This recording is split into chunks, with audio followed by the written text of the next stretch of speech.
Good evening, good morning, good afternoon, wherever you are. Welcome to Philip K. Dick Talks.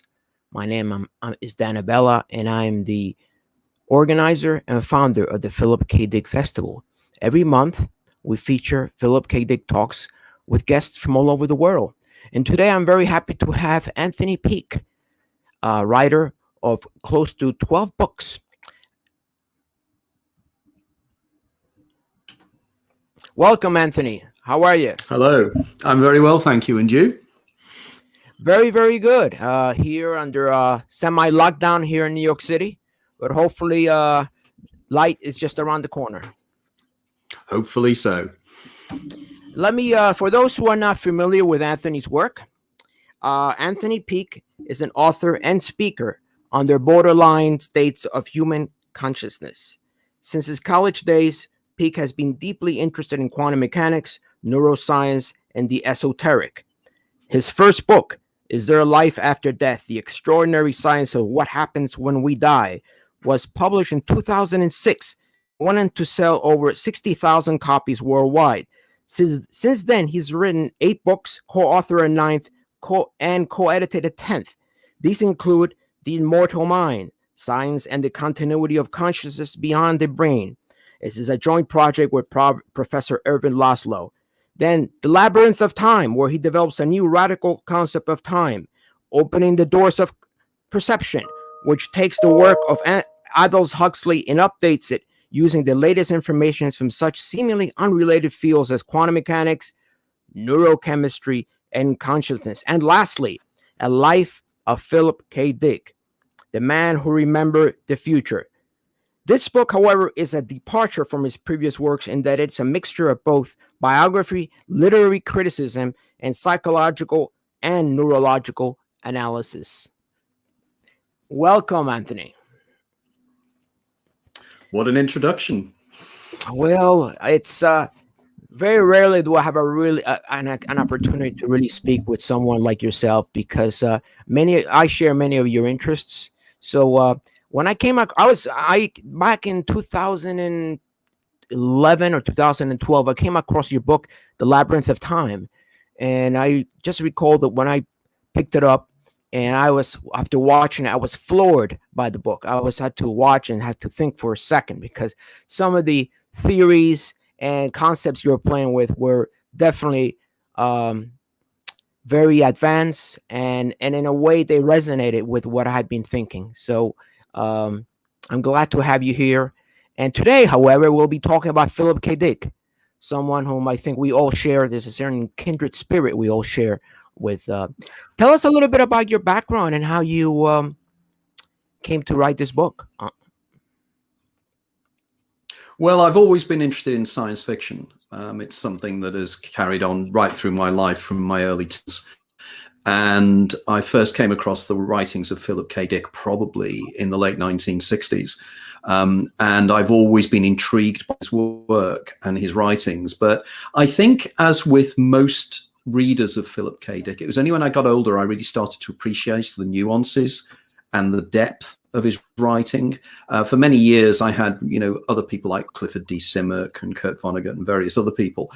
But Philip K. Dick really was somebody I'd never run to any great depth. And it was only when I started my own career as a writer that I started to realize the similarities between the areas I was interested in, which is what is human consciousness, what is reality, can we talk about realities being external to ourselves, but also Phil's interest in things like Gnosticism, esoteric belief systems and everything else. So there were many, many parallels. So I started rereading his books, and after I think my 4th book had been published, my publisher approached me and said, you're very interested in Philip K. Dick. We know this because you've mentioned his work in previous books. Would you like to write a biography of him? And I said, yeah, I would love to.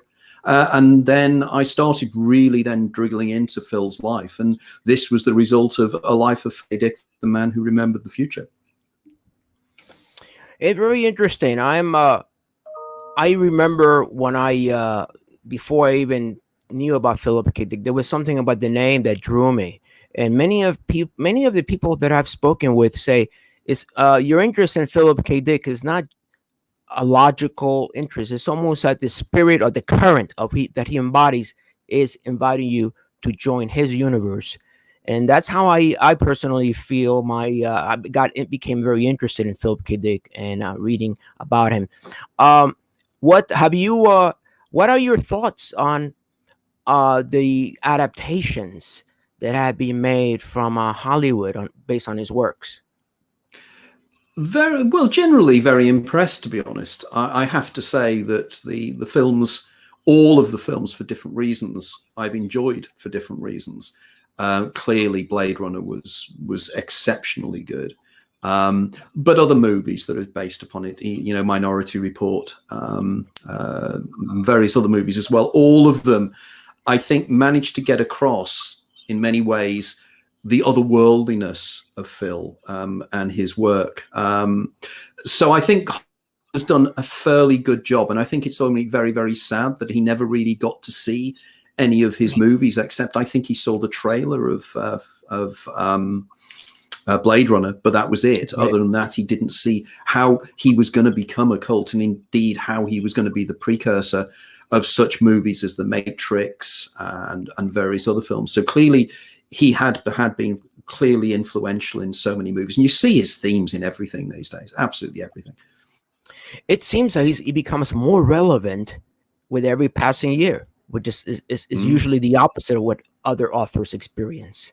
I recall back in 2016 during the election, a lot of people were felt that we had stepped into a Philip K. Dick universe. And totally, that was exactly the term I was going to use. You know, we're living now in a Philip K. Dick universe, and what is so exceptional about Phil was his ability to predict technology as well. You know, the way in which he seemed to realize, although he was not a scientist as such or an engineer, but he was able to understand how society was going to develop and how society would use technology the way it is done, you know. So he was incredible in that. And of course I would argue that in many ways there is evidence that there was elements of precognition taking place in his life, hence why I call the book The Man Who Remembered the Future. Now, for those who are interested, who know about Phil, I think the most common instance of precognition, well, it was when he sensed that his son had a herniated he had a hernia, correct? Where he had an inguinal hernia, an undiagnosed inguinal hernia that was a birth defect. However, my research on that showed me and led me to believe and confirm this, that we all know that Phil was very good at embroidering stories. And in fact, a careful read of the letters, the annotated letters, will give you a very different narrative of what took place then. Phil liked us to believe that he was listening to the Beatles, and, you know, from my home city, because I'm originally from Liverpool myself, and he was listening to the Beatles, and the Beatles start singing, and he hears the Beatles chime, "Your son has an inguinal hernia, and you need to rush him to hospital," and everything else. He rushes and picks up his son, takes him to hospital, and all the doctors were amazed that Phil was fully aware of the fact that the child had a problem. That's not how it happened. It was very much Tessa was the person that took the son to the hospital, and then Phil very much followed on. And indeed, the chronology, if you look at the chronology of the letters, you will see that Phil mentions his son having a series of operations months after the incident with pink light and the incident with the girl with the Christian insignia. So it's not quite as it was presented. I'm more interested in other evidence of Phil's precognition rather than the really huge ones. And the one, I don't know if you're planning to mention this, but the one that astounded me more than any was his prediction of his own death, which I found extraordinary. In fact, I have a short clip that I want to share where you appear on a documentary. Just give me 1 second. I'll share it with the audience. Okay.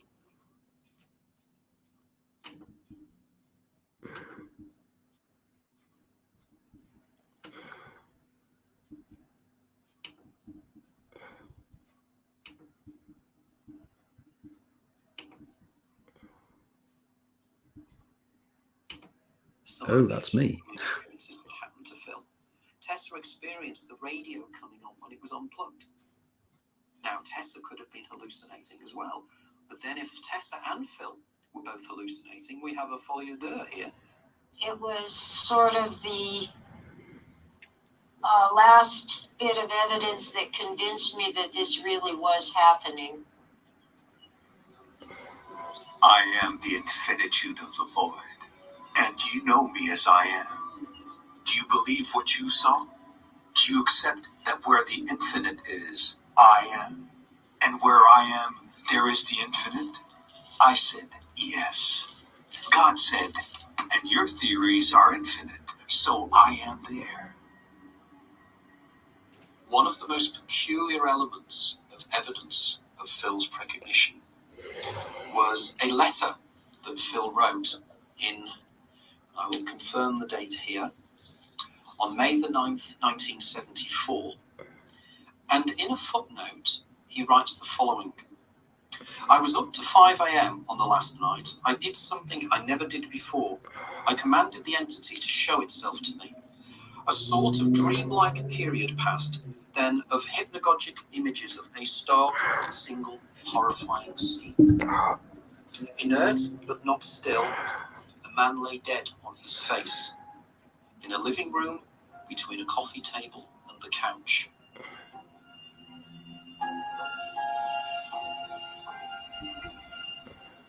And that's how he was found the day the paramedics took him to the hospital where he died.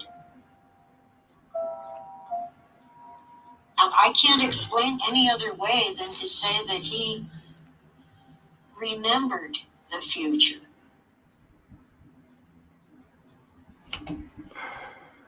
I have...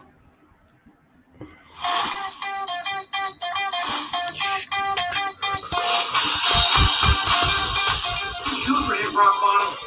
I was... Okay. So that's is that what you were about to bring up? I was indeed. I mean, it is quite extraordinary. Exactly that set of circumstances that came about. And in my book, I build up a picture of being a precognitive. And I argue right from his early age, there is evidence of precognitions taking place quite regularly. And for instance, most peculiar time slips as well, because there's one section where he describes how he was in hypnagogic sequences. Just to define Deja, which I reference there, is that state you're in when just before you go to sleep, and you're in kind of a liminal state where you're not quite awake and not quite asleep. And when you do this, people like myself and various other people you see shapes, you see faces in profile, you see imagery. And Phil argued that when he was in his 30s, he had a series of hypnagogic imageries where he was back in his bedroom when young, looking at himself lying in bed. And then he recalled that when he was a child, he distinctly remembered seeing a shadowy figure at the end of his bed. And clearly the idea is him moving back into his own past and moving through the realms of time. Now, Phil had a concept he called orthogonal time. And he argued that there is a time that runs at right angles to this time. And he discusses this extensively in the exegesis. And I think this is because he was experiencing these peculiar sensations. And when he had his precognition of his own death, he was again in a hypnagogic state. So he was semi-asleep and he sees these images, he sees these underwater cities, and then one stark, clear image, a middle-aged man lying on his face down in a coffee table in a city, which was exactly the circumstances he was found. So this is quite bizarre and strange. But the strangest, and you'll really like this if you haven't come across this before, because I don't mention it, I think, in the book. But you'll remember that in one of Phil's novels, Martian Time Slip, he has a character who comes up with an alternate model of what happens to human consciousness at the point of death. Okay. Now, the reason I'm mentioning this is a few years ago, I was doing an event in Bolton in the UK, and it was in a large theatre area. And I did a poster for, I was doing a PowerPoint presentation. And when I did so, there was a group of people in the audience that started getting really agitated. And I thought, that's very ill-mannered of you. And then they came down afterwards and they said, do you know that Philip K. Dick predicted you? And I said, no, I didn't. And they said, and one of them was a real Philip K. Dick scholar. And he turned around to me and he said, yes. He said, have you read Martian Time Slip? And I said, no, I hadn't. And he said, do you know there's a character in Martian Time Slip? And he said, you know, he could call that character 1,000,001 names. Couldn't he? He could have chosen. Phil did go for odd names sometimes. He called him Anarch Peake. Now, my name is Anthony Peake. And as I've thought, could it be that, remember, he used to have these hypnagogic images where he said he saw books flying in front of him and everything else? Just suggest for a second that he could have precognized my book, A Life of Philip K. Dick. And what he would have done is, if he'd seen the book flying past in a series of images, he would have just seen the name of the author very, very quickly, would have probably caught the A and probably the surname. And I just always wonder whether there was something going on there, you know, because my surname is not that common, you know. Very, very intriguing, I think. A lot of people, there almost seem to be two camps of the Philip K. Dick universe. One that is in love with his post or the 2374 experience, you know, Valis, transmigration, divine invasion, radio free azimuth. And then there are those who are more comfortable with the early sci-fi, even the going to the mid to late 60s. Where do you think there is, is there a separation between the two? Because Phil always said that his experiences, that Valis was actually the culmination, the convergence of all these experiences which he had referred to in his earlier works. What do you think is what he was referring to there? I think read through his earlier works, there is clearly evidence that he was developing along certain lines, and his ideas were developing along certain lines. He was starting to get quite interested in Gnosticism and everything else as well. And so clearly this is something that was happening. But I think 2374, after 374, his writing style changed quite noticeably. Instead of being standard sci-fi novels, they suddenly became intensely philosophical. And of course, you know, if you read Valis, you know, Valis is the most peculiar novel because he writes himself within the novel. He has, you know, love of fat, you know, which of course is a pun on his own name, you know, Phil Hippus and fat, when fat is German for dick, and Phil Hippus, horse lover. And he was trying to explain, and of course he wrote a group of novels, all of which had similar themes to them. But before I move on to them, there's another novel that I found extraordinary as well, because it seemed to be he was thinking in very similar ways to myself, in that he wrote a book called Ubik. And in Ubik, you have a group of people who are existing in what Phil called half-life. They are people who have effectively died, but are trapped in this kind of time zone where they can zoom into this reality and out of this reality. And of course, this was something he did in earlier books. He was always quite intrigued by the idea of, is my reality real? Is it a similar? And of course, he would have been fascinated, of course, by a lot of the French philosophers at the time that were very much moving down this road of saying that this is like Truman Show. And of course, Truman Show is again a huge Philip K. Dickian story that wasn't written by Philip K. Dick. So I think he was trying to get across the philosophies. And when he did this, he really had his forte. Up until then, he was dodging around with ideas, but he was never really pulling them together. As people used to say, you used to have Philip K. Dick's Brokeback novel, whereby he'd have one story, then he'd go off on a completely different tangent. And I feel that it was only when it was later, everything started to pull in for him, and it started to make sense. And of course, you then have his really interesting novels like The Transmigration of Timothy Archer, you know, which he really then starts to be going into really, really fascinating areas of philosophy. So I think, yes, there are two definite periods of Phil, but you will find the seeds and the antecedents of a lot of the ideas in later novels in his earlier novels. Where do you think this idea of orthogonal time comes from? From his own personal experiences, or is this something that he just picked up along the way? Or because at least back at the time, the idea of time travel had been discussed in sci-fi, but by his own admission, during the 1977 Mets conference, he talks about a simultaneous reality taking place, and specifically Well, his idea, first century yeah. Rome. I mean, he's had this idea, didn't he, of parallel times, that first century Rome was coexistent with the early 1970s in the USA, and that effectively he was a character that was both, and he was existing in both realities at the same time. Realities would break through. And he argued, in fact, that time had effectively stopped in, I think it was 70 AD at the sack of the temple in Jerusalem.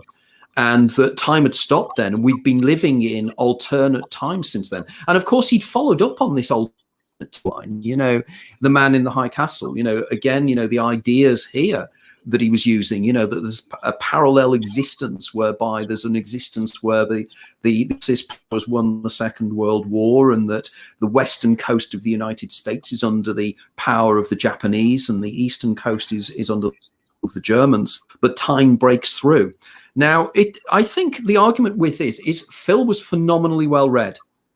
He was fascinated by the ideas of Gustav Jung, fascinated by synchronicities, and he was fascinated as well by writers such as Peter Ouspensky and various other individuals. So it comes as no surprise to me.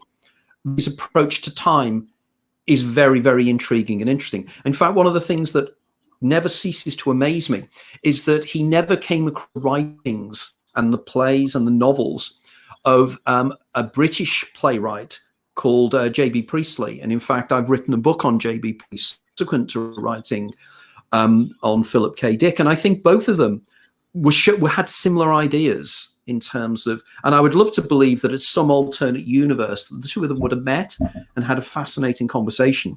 But if you read exegesis, or you try to read exegesis, which is virtually impossible to do so because there is notes, he has all these ideas and he throws them out there. He says that, you know, we are a homoplasmate. We are created from DNA. That, and he argued, felt he himself was a star seed, that he had been born elsewhere, somewhere else in the universe, and he'd been implanted in this world. Very, very intriguing stuff. His ideas were spinning out in so many different directions. But in the first analysis, he was, to all intents and purposes, a Gnostic. He believed that this reality was a facsimile. We were living in a simulation. Right. And of course, we now know from the work I've been doing now in writing in some of the applications of particle physics, some of the applications of cosmology now, Phil has again been proven right. There is growing evidence that this indeed some form of computer simulation, some form of simulation created out of digital information, and it's holographic in nature.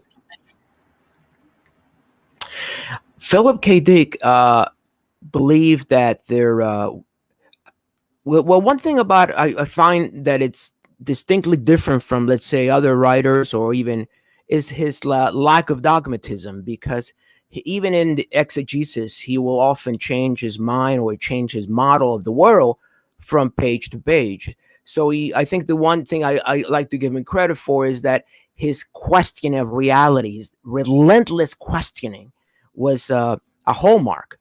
He could have very well become another L. Ron Hubbard, saying, oh, the phallus is God and we need to connect with God. But instead, he chose to let the viewer or the reader decide for himself, and by putting out this information. Where some people say he wrote basically nonstop and fuel on amphetamines. And as a result of this, a lot of his writing sometimes seems a little bit garbled or disjointed. Do you think it has to do more his stream of consciousness, a la James Joyce, say Ulysses, where he's getting it out, his unconscious wanted to really explode into the page? Was that, or was it simply that he had to write very fast and that's how his grammar is expressed? I think that he had so many ideas going on in his head. If you read the exegesis, you can see this. And clearly he was highly intelligent, highly well read. But because he was an autodidact, he hadn't actually had a university education which was able to allow him to compartmentalize and look at the information he was giving he was given. What he was doing, he was eclectic. He was taking things from everywhere. And I totally agree with him on that, because I'm very similar in my own thinking. And what is wonderful about Phil, as you rightly say, if something came up that contradicted something he'd come across before, he would go with that. He wouldn't then turn around and say, oh, this conflicts with my previous beliefs, because that's not what he was about. He was a seeker of information. He was a seeker of truth. And again, you know, interesting that you draw the parallel with L. Ron Hubbard. As you know, he called L. Ron Hubbard L. Ron. And funnily enough, I'm within probably 7 miles here where I'm sitting of St. Hill Manor, where L. Ron Hubbard lived for many, many years. In fact, 2 years ago, 18 months ago, I actually visited the L. Ron Hubbard place, and I actually had the opportunity to go into where L. Ron Hubbard did a lot of his work and his writing, so which is very intriguing. Because if you look into Scientology, you do see a lot of parallels with a lot of Phil's writing. And L. Ron Hubbard obviously took it and created a religion. And I'm sure Philip K. Dick, had he chosen to do so and gone down the same route, he could have created something extraordinary in terms of a philosophy-based religion. Unfortunately, he died before he got to the age where he could be considered an elder statesman in terms of his ideas, because I am sure that his ideas were moving down a particular path, and he was going to be coming to some phenomenal conclusions. In many ways, I'm glad he didn't, purely and simply because the conclusions I've drawn, I'm pretty damn sure are the conclusions that Phil would have drawn had he, and he would have beaten me to it. So in many ways, you know, but I would have loved to have met him. I'm sure that Philip K. Dick and I would have had the most extraordinary conversation. And in many ways, when I was writing the biography, you find when you write biographies, you find you almost become the person. I started to feel I was almost thinking like Phil, and I was always predicting, and I was thinking, I think I know where he was going with this. And I felt for that year I was writing the book, distinctly honored in terms of that, you know, absolutely wonderful. What made you choose to write that book specifically on his life? I was asked to do so. It's the only book that my publisher or one of my publishers approached me to write. Ordinarily, I come up with the ideas and I say, look, this is what I'd like to write about. And my publishers will normally say, yeah, no, that sounds like a good idea, or no, it doesn't. And then they'll agree it. Whereas the Philip K. Dick book, it's because, as you know, the last chapter, I think it was, of The Labyrinth of Time, and indeed the last chapter of my book, my second book, The Daemon, A Guide to Your Extraordinary Secret Self, I had sections on Philip K. Dick. And the publisher was so intrigued by where I was taking Philip K. Dick that brilliant, well done, that they said to me, look, we think you should write a book on Philip K. Dick. And as it ended up, there was an extraordinarily interesting set of circumstances that took place, in that I'm a qualified psychometrician. I'm a business consultant, and one of the things I do to earn my living when I'm not writing is I do consultant work for organizations. And one of my skill set is that I'm qualified to interpret psychometric profiles. So, you know, psychometric personality tests and things like that. Right. And it was quite weird that quite by chance, and this was by chance, or was it, I came across a series of raw scores. Now, in psychometric testing, raw scores are just the answers somebody gave to a psychometric questionnaire. And Phil, apparently, in about 1957, a guy called Raymond Cattell, who was the inventor of something called the 16 PM, which is one of the basic psychometric profiles based upon Jungian types. It's really interesting. It's based upon the Jungian types of personality. And what Cattell did, he sent out to around about 60 or 70 American writers a questionnaire, and he wanted them to fill the questionnaire in so he could get an analysis of what was a typical American writer. Now, Phil was one of the people who responded and filled in the questionnaire. And I was fortunate enough to get his raw scores. And because I was qualified to do it, I was able to then analyze Phil's personality. And in the end of the book, and I'm the only writer to have done this, and I'm astounded that more people that are into the Philip K. Dick world has not spotted this in my book. I do a psychometric profile of him. And it's fascinating. His psychometric profile is absolutely extraordinary. I have to say that had I done that, I would have probably been ill at ease being in a room with him on his own, because he was so extraordinary. His, statistically, you do statistical analysis of how people answer questions, and you analyze them in terms of how different profiles work with each other. And he was statistically way out there. He was so unusual. But if you understand that, you really understand why he was writing the way he was. He had such intelligence, and he was desperate to get it out. And I think this is why sometimes, as you rightly say, a lot of his books are garbled, because it was coming out of him. It was rolling out of him, and he was desperate to get it down in one or another before he'd forget it even, I recall when I started reading Ubik a few years ago, and at first I felt okay, but then after a few pages, I started feeling very disoriented. I said, what is going on here?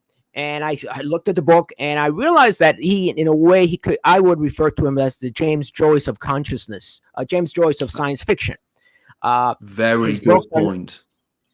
His books are not just don't follow that straight logical. There is something there that it's attempting to grab the unconscious. It's almost like his unconscious is attempting to connect with the reader's unconscious.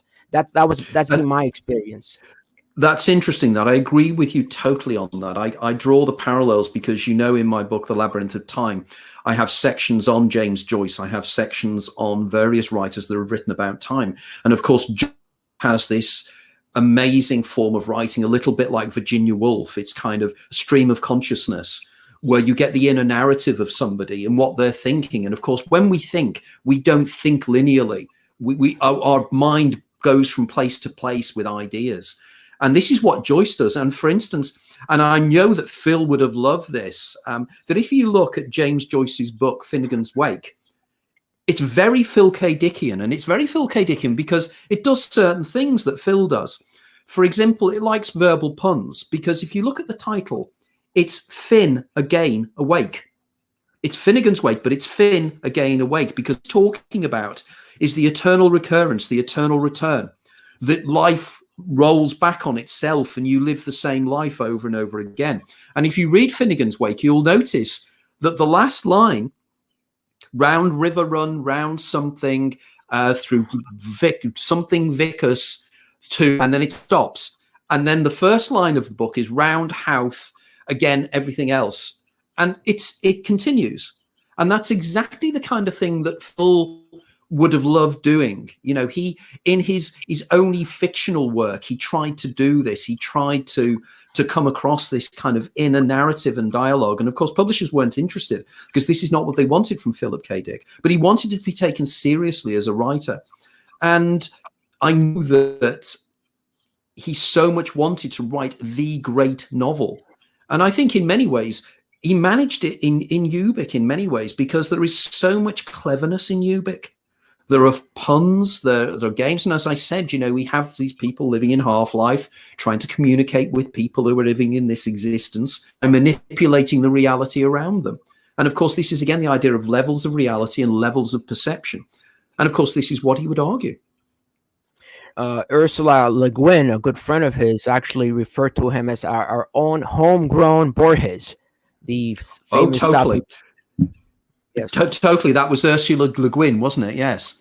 Right. And of course, if you take the writings of Borges, that's so Phil Dickian, and I'm a huge fan of Borges, and one day I'll write a book of Borges.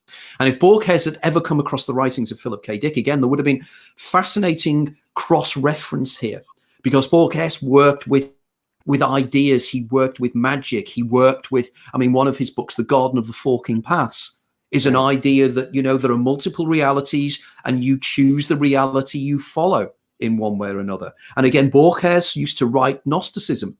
And of course, if you look at some of Phil's writing, looking from a Gnostic viewpoint, for instance, The Divine Invasion, you have a young boy called Manny.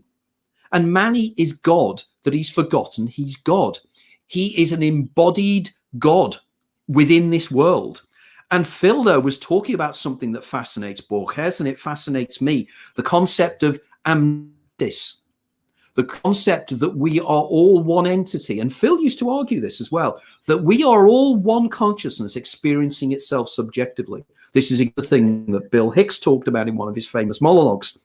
But Phil was writing all this. And of course, the divine invasion is totally Platonic, because this is exactly what Plato argued. Plato argued that, you know, we suffer from amnesis, and in order to discover who we really are, we need to suffer anamnesis, that is the loss of forgetting. Because of course, Plato argued that this reality is a fake reality, and the real reality is the reality, what he called the pleroma, the reality behind this reality, that the forms exist in, the archetypes exist, and everything here is a pale reflection of real reality that's behind this reality. And of course, this is what Phil wrote about. You know, this was it intrigued him. You know, Valis, the idea of this entity that's communicating, these entities that are outside of ourselves that control us in some way. You know, he was phenomenal. He was absolutely phenomenal. There's that reference in, I believe is in Ulysses, where we talk about waking up from the nightmare of history. And there is, Philip must hit upon certain currents. It's almost like as if his unconscious was connecting to a global brain, using this metaphor, which exists outside space and time. And thereby we are able today to appreciate, and perhaps a lot of his prescient qualities have to do with the fact that he was connecting some sort of world brain, of which some I've spoken with, this nonlinear right brain intelligence that exists outside space and time. Well, of course, the argument is, you know, if you read Valis and you read the idea of a concept, again, I've contributed to a book on this. There's a concept called Pandeism. It was edited by a guy called Knut G. Mapson. And in that, I have a chapter on the way in which you can use evidence from black holes, the evidence from recent research into cosmology, that this is a form of hallucination we're living in, a form of a digital environment, and that we are all embodied parts of a greater whole. And again, Phil touched upon this. He became very interested in the idea of holography. And of course, one of the central themes of a hologram is that if you break a holographic image, you don't end up with like you have a jigsaw puzzle, which is an image, and you break a jigsaw puzzle down into its pieces. Each piece is just a part of the bigger picture. Whereas with a hologram, it's different. A hologram, you smash a hologram, each of the images is a denuded image of the whole image. So the part is created in the whole. And this is, again, what Phil would argue and what we would argue, that we are all part of a greater wholeness. It's what there was an American quantum physicist called David Bohm, and wrote a book called Wholeness and the Implicate Order. And again, this is the idea that we misinterpret what the act of separation that consciousness gives us is because our brain separates time and space in order for us to exist within this environment. But in real reality, there is no space and there is no time. Everything is a singularity, in which case everything is related to everything else, which is, of course, what Phil would do. You know, the idea of the, even from the very early books, I'm thinking, for instance, the world Jones made. This is the idea of somebody creating his own world. Then we have other books that Phil wrote, where he's dealing with schizophrenia. He's dealing with a place whereby there are different groups of people who are non-neurotypical, and they create their own worlds based upon their non-typicality. You know, there's the world of schizophrenia, and he was doing this earlier on. So he wasn't doing this later in his life. He was doing this early on in his writings. So clearly there was something there that he was interested in. And again, I'd like to reference one of his really early works that people don't necessarily remember. And I'm trying to find it now, what it was called, but it was actually based upon the English children's story what was it now? Is it Tales of the Riverbank? Where you have Ratty and Mole and everybody else. And there's a section in the center of this novel where they find the great god Pan. And Phil very much took that storyline. I'm trying to remember what the story was called. If you bear with me, I'll try and find it. Oh, it's not coming, unfortunately. I'm trying to remember because, unfortunately, yeah, The Piper in the Woods. It was Piper called. in the Woods. And he wrote that in The Piper in the Woods, and it was written in 1953. Okay. And in The Piper in the Woods, it is just, again, the idea that there is this other reality behind this reality. And the Piper in the Woods is, in fact, the great god Pan. And of course, this is where we get this idea from panic and everything else as well. So we you know, he's really playing with people's ideas here. And of course, then we have, and it's a very quick storyline, his book, his 1955 book, The Eye in the Sky. That was based upon an actual incident that took place in his life, where when he was living in Northern California, north of, was it Marin County? And when he was there, one day he was coming home and he saw a huge eye in the sky looking down at him.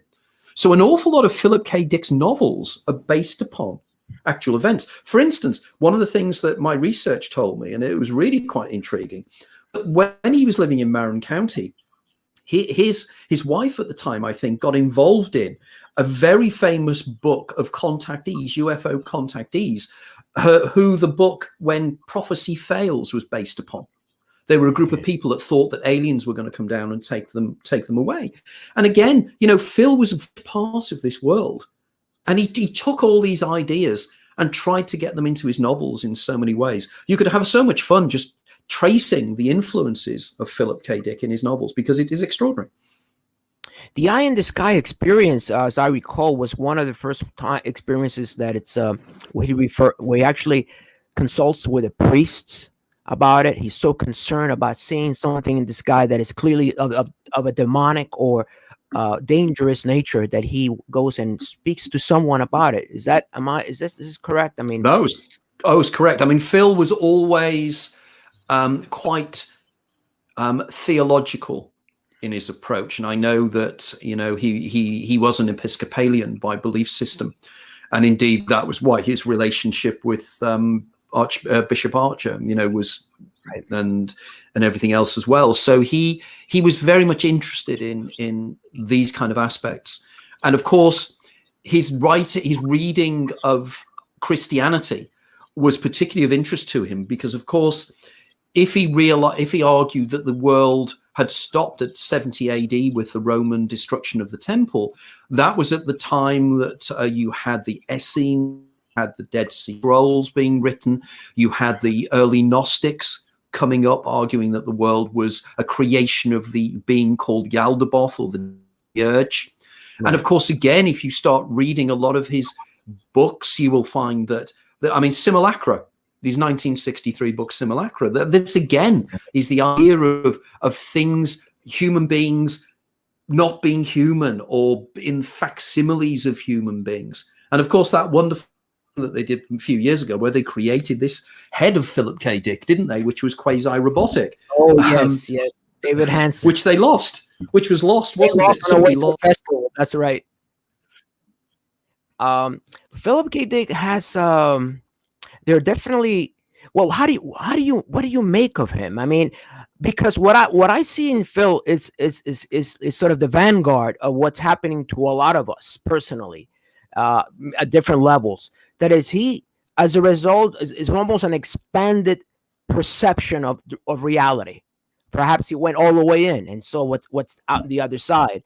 I've read writers around that similar period, but of course they've taken a different approach, like Whitley Strieber, who more of a horror writer, then starts talking about the visitors.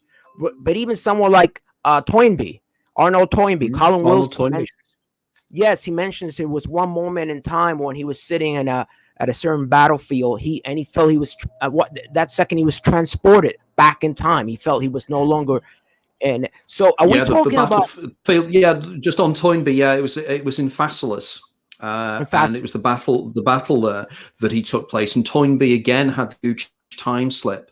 And again, I mean, there was somebody else you mentioned there that I really wanted to jump in on. Colin Wilson, as you rightly say, and of course, Whitley Strieber, which, by the way, Whitley wrote the foreword for my last book, or the book before, I think it was.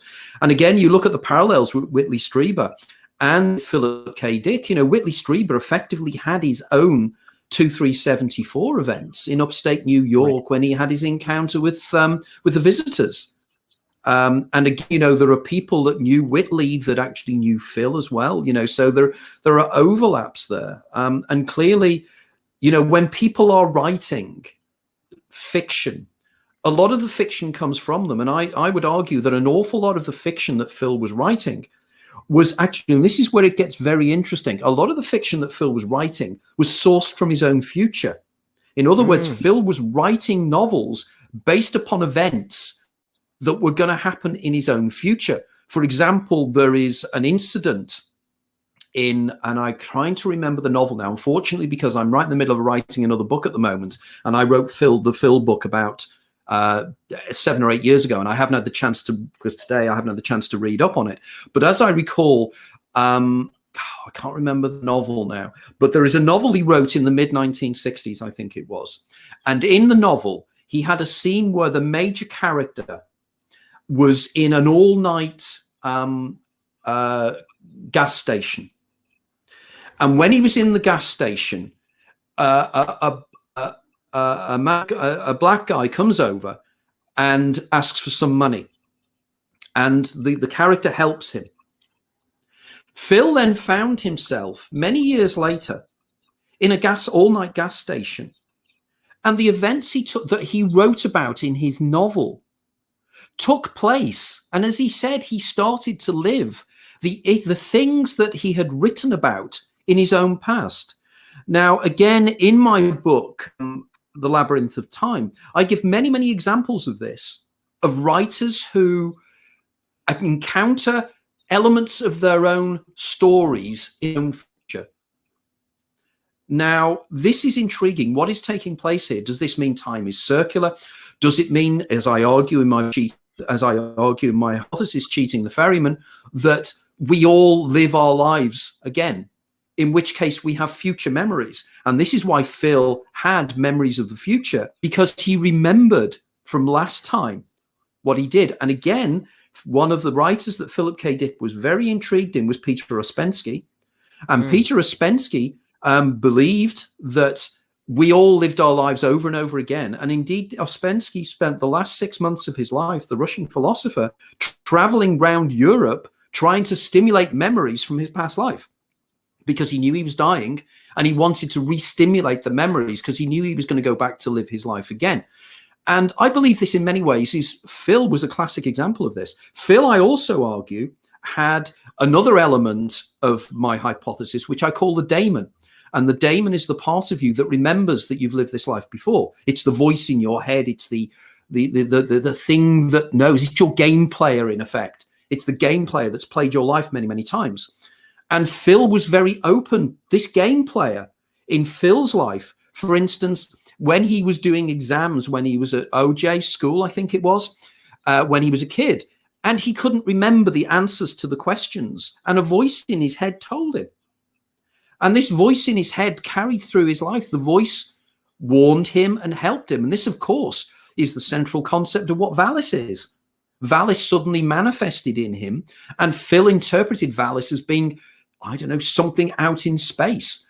But it could have been just another element of his own personality that was communicating with him and guiding him in some way to do the things he wanted to do. And I sometimes wonder whether the hypnagogic imagery that Phil had when he wrote to Gloria Krentz, I think that really what that was his Daemon warning him to say, in the future, you need to be wary of the fact that you're going to find yourself in these circumstances, because it's important for my hypothesis to say that Phil didn't die when he was on the floor between the settee and the coffee table.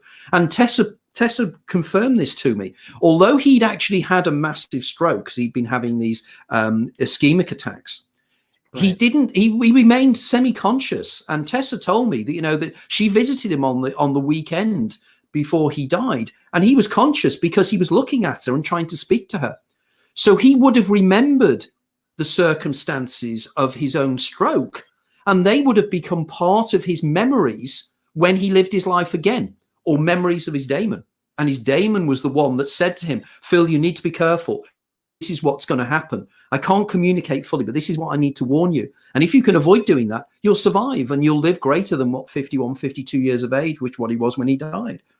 And that daemon, in the moment when he says, I'm summoning the entity, is he summoning the daemon or is he summoning something else? Sort of a vision of what. Well, this is intriguing, because my latest book, The Hidden Universe, I'm very interested in entities, and I'm very interested in the relationship between our consciousness and our anticipation of raising entities in one way or another. Call them egregorials. Now, I know that Phil was very interested in the writings of people like Aleister Crowley and John Dee and various people like this. Now, if you go into the exegesis and you look into the stuff that Phil was talking about there and the way he discusses the entities he was seeing, because in the exegesis, there are some things of the entities he was seeing. The entities are identical to the entities that Aleister Crowley manifested, like Awas. And there was another one whose name escapes me now, but they looked very similar. Now, I believe that these entities... Lamb, L-A-M. Lamb. That's right, Lamb. Well done. Yeah, it was Lamb. And if you look at the images of Lamb and you look at the images of Awas and you look at the drawings that Phil did, identical. Whatever was coming through, whatever he thought Valis was, I think there were these entities that John Dee was able to manifest, and it goes right back to something called Enochian magic. It goes back to the Book of Enoch, and it goes back to the alternate. The Book of Enoch was one of the books in the Bible that didn't end up in the Gospels, although it is part of the Gospels in the Eritrean church and the Ethiopian church, but it's not in the Christian church or the Jewish church. But nevertheless, these were books that were written in very ancient times. And the Book of Enoch talks about entities. It talks about the watchers, the egregorials, egregorus, which is Greek for watcher. And Phil was fascinated by this. So I'm arguing that what Phil was doing was manifesting these entities as part of himself, but not, if that makes sense. And in my new book, I discuss how this works. And in fact, at the moment, I'm working with a couple of associates, and we're going to be recreating the creation of an egregore that took place in the early 1970s in Toronto called the Philip experiment. And I believe this is what Phil was doing. These things were drawing into him, and he was kind of creating them, but they are independent. They're like the jinn. They are creatures that are part of us that are not. They are entities that are created possibly out of fear, or they're possibly created out of plasma. I'm not quite sure yet. My new book, I might be drawing into this a little bit more, but very, very intriguing. Phil was doing it in the 1970s. You know, it's astounding what that man was doing. It's amazing. I find Phil almost at the nexus, almost everything that's happening today that's on the borderline, on the cutting edge. There is, regarding those entities, I got a quick question. Some of them are trickster entities. They certainly want to play with you, and they don't really necessarily want to share any quote unquote information, but they want to lure you in. Do you think that using that model, psychological or metaphysical model, do you think Phil became a victim of one of those tricksters, or was he in the company of positive wisdom sharing tricks entities? I think you're quite right. I think that the whole concept of Valis could be related to the Terence McKenna idea of the machine elves, and the idea that people are now working on, a group of my associates are working on at the moment, experiments on dimethyltryptamine and dimethyltryptamine entities, and the way in which, and this is an official research project that's taking place as we speak in London at Imperial College, where a group of volunteers are intravenously taking dimethyltryptamine and going on dimethyltryptamine trips and reporting back on the encounters they have with entities and bringing back the ideas. Now, these entities, again, seem to have had direct relationship with us, and myself and my group were researching this at the moment. And in fact, on my own podcast, My next guest of my monthly podcast, the Anthony Peake Consciousness Hour, will be Dr. David Luke, who's one of the researchers directly involved in this project.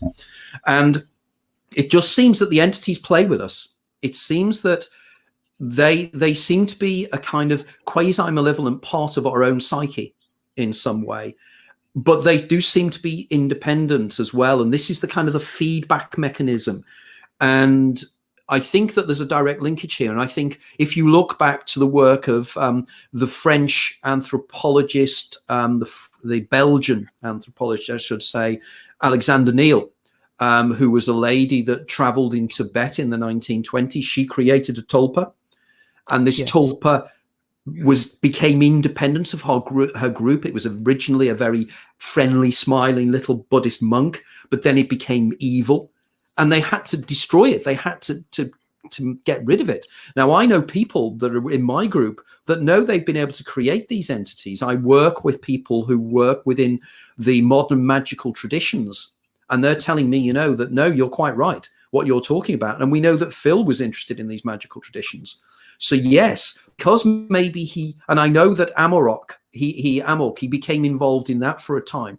And I wonder whether he'd taken a lot of these ideas, maybe ideas from theosophy and other esoteric readings, and applied them and was able to probably unconsciously manifest these entities. And this is exactly what Valis was, yes. On the subject of Terence McKenna, actually, in a previous clip I've seen, he mentions that time it's in the body. It kind of connects with some of the work that you were doing in the lab at the time. We refer to the time as an intrasomatic experience.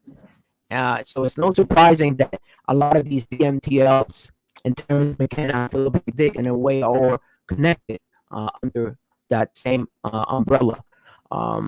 So tell us a little bit about your ferryman hypothesis. I know you mentioned it earlier. If you can just please share that with the audience. Yeah, it's very much, if you know the Philip K. Dick book, Ubik, this will resonate with you. And I find this again uncanny that Phil again was thinking along the same lines that I was thinking. What I argue is, and people who read my books will know this, I do the science. My starting point is the science. Everything comes from the science. My books are all referenced. The final 20 or 30 pages of all my books are just full of academic references. And I always say to my readers, don't take my word for it. You know, I'm a reader trying to find out answers. So here are the references. You read them. And if you come to different conclusions, that's fine. These are the conclusions I've come to. If you want to discuss them with me, that's fine. And if people come across and they say you've misinterpreted it, I'm ready to agree with it. But let's go back to cheating the ferryman. Cheating the ferryman again goes back to the ancient Greek myth of Charon the boatman. And the idea is, isn't it, when the ancient Greeks died, what would happen is that they would play the eyes of the corpse to a coin called oboli, or underneath the tongue, one of the coins called an obolus. And the reason they did this was that it was important for the person, when they died, to be able to pay Charon the ferryman. So the person would find themselves dead. They'd find themselves on the banks of a river, and in the mists, through the mists, would come Charon the boatman. And Charon the boatman would demand a payment, and then Charon would take them up to the land of the dead. Now, when ancient myths and Plato and people like this said that when they were at the land of the dead, they were allowed to take a choice of going back and living their lives again. If they wanted to go back and live their lives again, they would have to drink the waters of the river Lethe, which was one of the tributaries of the Styx. And the river Lethe was known as the river of forgetting. It wiped away memories. I talked earlier on about anamnesis, and Phil talks about this. So when they drank the waters of the Lethe, they forgot who they were, forgot that they'd lived their lives, and Charon would take them back, and they'd get their fund, they'd be refunded, they'd cheat the ferryman. Then they'd go back to the moment of their birth, and they'd live their lives again. In a state of amnesis, in a state of not remembering that they'd lived their lives before. But I argue that when they go back, there is a part of them that does remember. And that part of them is the Daemon. The person who lives the life in ignorance of the fact they lived their life before is called an eidolon. These, again, are ancient Greek terms. The daemon is like your game player. It's like a third-person computer game of your life that every outcome of every decision you can make is programmed in there. So imagine a computer game of your life. And every choice you make, like the Garden of the Forking Paths of Borges, is already in there programmed. It's already within the information field, the Akashic field that Irvin Laszlo talks about, the 0-point field, the digital information we exist within. Now, so it means that you live your life again and your daemon can warn you. So when I mentioned Phil's daemon warning him about events in his life, there's the science of it. The science is that he has lived his life before. Now, I know people are turning around saying, you haven't put any science in here yet. Well, I have, because the simulation argument is a very powerful argument within quantum physics. We know that reality is not real in the same way. It's 99.99999999996 empty space. Okay, but we can go on. We haven't got time to go into this. So, why do I think that this hypothesis, this cheating the hypothesis, is a valid argument? And I'll give you two pieces of powerful information. In the near-death experience, the point where people get to the point of death, there are various traits called Moody traits or Grayson traits. And Bruce Grayson, by the way, was the guy that wrote the foreword to my first book. So they say that there are certain things that medical people can diagnose as being a near-death experience. There are two of them that are particularly interesting to me. One of them is when time slows down. People turn around and say that when I was dying, when I had my near-death experience, time just spread out. And of course, there'll be people out there that will know this. When you're in a car crash, when you get given bad news, time just goes zhuzh, and you go, what's happening? And people falling off horses. People have told me they fell off a horse and they were falling for hours. You know, car crashes, they have time to get round the car crash because there's a release of neurochemicals in the brain. Either it's glutamate, which is a known neurotransmitter in the brain, and the glutamate flood, or it's a release of endogenous, that is internally generated dimethyltryptamine. And I think it's released via the pineal gland, and I think it's synthesized from melatonin, which I do in my later books. Okay, so time slows down. That's the one thing people talk about. The second thing people talk about is even more important. It's called the panoramic life review. My life flashed before my eyes. I'm writing up the panoramic life review chapter for my new book at the moment because I'm rewriting all my ideas in a final book that will pull this all together. The panoramic life review, people say they see their whole life from the beginning to the end, or they see it in a series of images, or they see it in snapshots, or they live it, or they live within it and then experience other people's lives. In my own podcast, I had a guest a couple of days ago who had a near-death experience when he was drowning in the sea off the UK. He was casted back to his childhood when he was knocked over in the road by a woman in a car. He lived the whole of him running across the road, felt his leg being broken and everything. Then wham, in the brain of the woman in the car, looking down at her legs because she's got a ladder in her stockings and she's fiddling with the ladder, and she looks up and she sees the kid run across the road. She gets out the car. He feels all her pain and everything. So this is a known experience. So imagine that's in a near-death experience. Imagine in a real death experience, that time dilation that I talked about expands outwards to be 60, 70 years. Suddenly you've got a whole life. In the final seconds of your life, you've got a whole lifetime. And you live your life again. But this time you can change it like you can in a computer game, and you take a different route. How do I know that this happens? One phenomenon.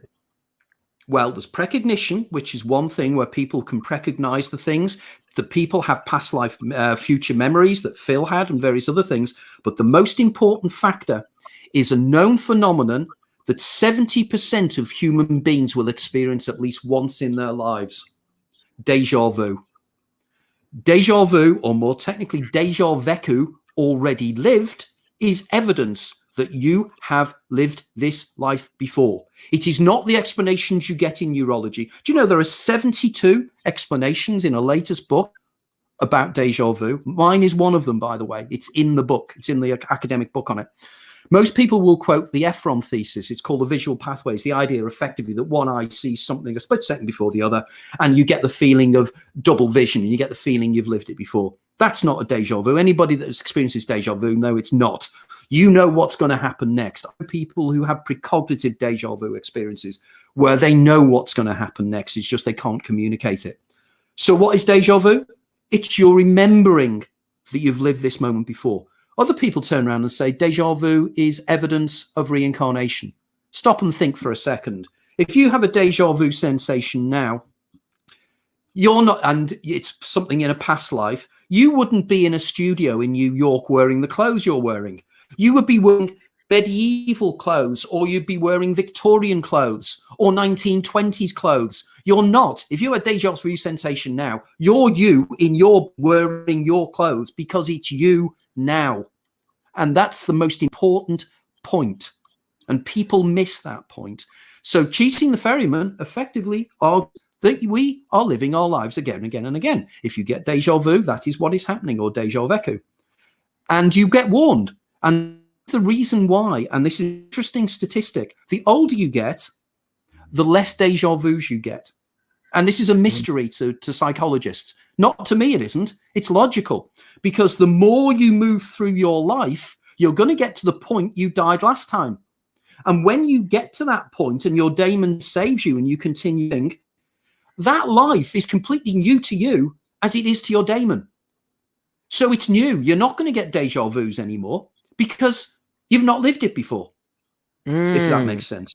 That's basically it. That sort of reminds me of the Kabbalistic idea of tikkun, of a correction. And if a correction is made, then you have an opportunity to move forward. Otherwise, you end up having to repeat it again until you learn that mistake. It's almost similar to the idea of karma. It is. And of course, my argument is, and I've used this argument at times, that if you consider that reincarnation is as it's believed, i.e. you die and you're reborn as somebody else, somewhere else on the planet, or you're reborn as an animal, you've forgotten all your past lives and everything, and you start your life again. How can you ever learn from your mistakes if that's the scenario? Right. Karma means you have to know in some way the mistakes you made last time to avoid them. You have to know. To learn, you have to know and relive the things you learned last time. Hurt the same people or not hurt the same people. My argument, I think, in many ways for a lot of people is actually really enlightening, because it means when you die, you're not going to lose all the people you love. You're going to be living with them again. You know, you're going to live with them again. And those people you hurt in the last life, you're going to be able to make better. You're going to not do the mistakes you did. You're not going to hurt that girl. Conversely, you're not going to marry that man that ended up beating you up, because your daemon will warn you to stop you doing it. And in which ultimately, over many lives, because I argue that you live your life like Groundhog Day, the movie, and what you do is you live as many lives as is needed to live the perfect life. And when you do, and it's all happening in the final seconds of life, and when you do, then you move on to whatever this life is. And you have a choice then, and this is hypothetical, I don't know, I don't do the science of this because you can't, but there's then a decision to be made. I can go back and help other people. I can go back as a bodhisattva, somebody who is there to help, somebody who remembers they've lived this life before but doesn't share that information. And again, I would strongly advise anybody that's interested here. There is a play written by J.B. Priestley, the guy I said that was the English parallel of Philip K. Dick, called I Have Been Here Before. And in this, he has a character that's a bodhisattva that goes back into his life to stop a couple making a terrible mistake. That's how powerful this idea is. It works. It works so well. And I've got hundreds of people from around the world now who have contacted me to say my daemon is in contact with me. My daemon has been guiding me throughout my life. And I've always wondered why the daemon knows this. Now I know what daemon knows. I know my daemon is me. I know that when I die, I'm going to go back and I'm going to live it again. And I remember the mistakes I made. It works. It works on so many levels, but also it works scientifically. Because, of course, all this takes place while you're still alive. So I don't ever have to discuss life after death and how can a brain be functioning when it's dead. You're not dead. You're still alive. The point of time is the difference. It's time that changes, not your life. So this brings brings me to our final question, which is actionable intelligence. You mentioned some of your readers have done that. So for those who are interested in exploring this dimension, what can they start doing right now? What do you recommend so they can at some point be able to access their daemon? Right. One of the things, I'm working with a group of friends at the moment, and we have got this, not my next book, but the book after, which I'll be writing with a friend of mine, is we will be doing the work of trying to access the daemon. Now, there are various methods and techniques we think can be used. Hypnosis can sometimes work. We know deep hypnosis can work in terms of that. Is also a possibility whereby if you can cut off the dominant hemisphere in some way, there's something called the wada, which deadens the dominant hemisphere of the brain. And when that happens, another personality comes up. We know from split brain operations that there are two personalities in the brain. We don't need to split brain people, but you probably could do something similar along those lines. We think certain types of music can bring about these altered states of consciousness. I also believe that there are certain types of glasses that might be to open up communication with your own higher self. We are working on this at the moment. I've got a group of psychiatrists working on it. There's a consultant neurologist that I work with on this. So we think there are routes we can take. But what I'd say at the moment is listen to that little voice in your head. Listen to that little inkling. Listen to your dreams. Watch the hypnagogic imagery that you see when you're waking up. Listen to those clues that happen. Sometimes your body feels something's wrong. The daemon can only communicate on how open your doors of perception are. In my book, Opening the Doors of Perception, I discuss this.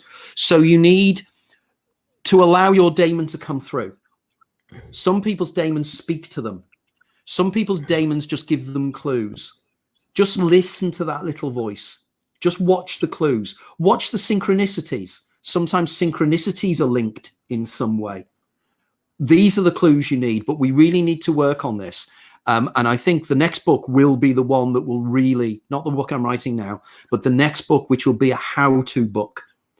Just look up my work on the web, look up my Facebook site, look up my YouTube site. There's tons of material there. We had a fascinating interview yesterday with one of the world's top professional psychologists, who's also a mathematician, Professor Imans Baruch.